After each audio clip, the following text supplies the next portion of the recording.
Namaste and welcome to Transform to Transcend Wellness UAE. Thank you for joining us on our second episode on emotions. Scientific research has shown that hormonal imbalances can also trigger our emotions, and if these emotions are left unattended, they can lead to psychological distress, they can lead to disease, and they can even lead to death. So let's discuss this with Lalita Vishwanath. Namaste, Lalita. So we all remember how as students, our tummies would churn, at the prospect of exam coming up, or when we have to present in front of an audience, or if there is a project that we have to submit.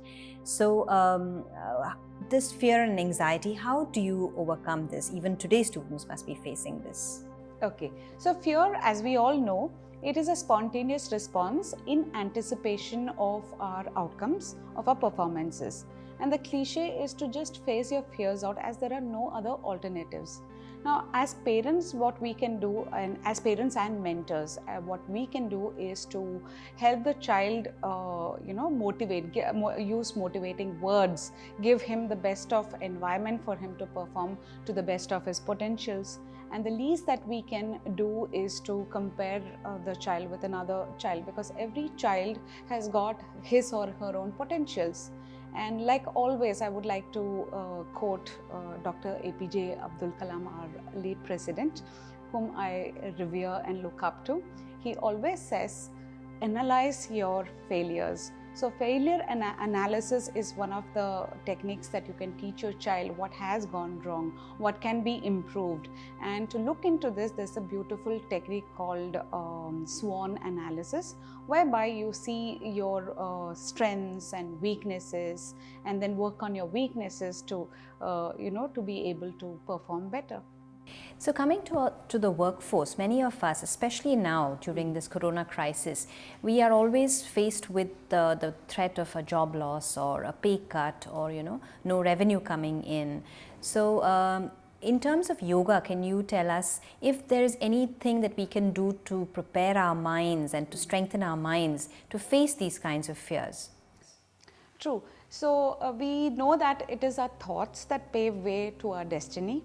And it is absolutely necessary to condition and calm down the thoughts so that we can focus on our strengths to plan for our future. And in order to do so, as I mentioned earlier, SWOT analysis is the best yoga technique, and it's being prescribed in the Hatha Yoga Pradipika and Patanjali's Ashtanga Yoga.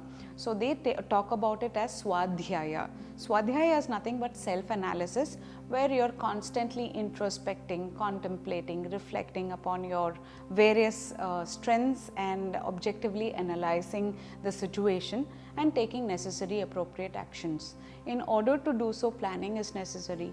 Similarly, when you know that you need to work on your strengths, you need to also know your weaknesses and take necessary help.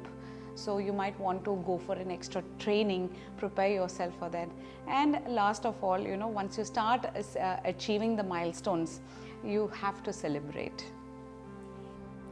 So coming to phobias now, many people have different kinds of phobias, like fear of insects, or maybe flying, or maybe heights.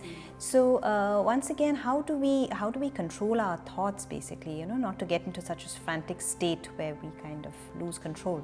Correct. So exposure therapy is one of the ways that you can deal with the fears or phobias rather. So getting yourself exposed to the actual stimuli, maybe spiders or maybe heights or whatever.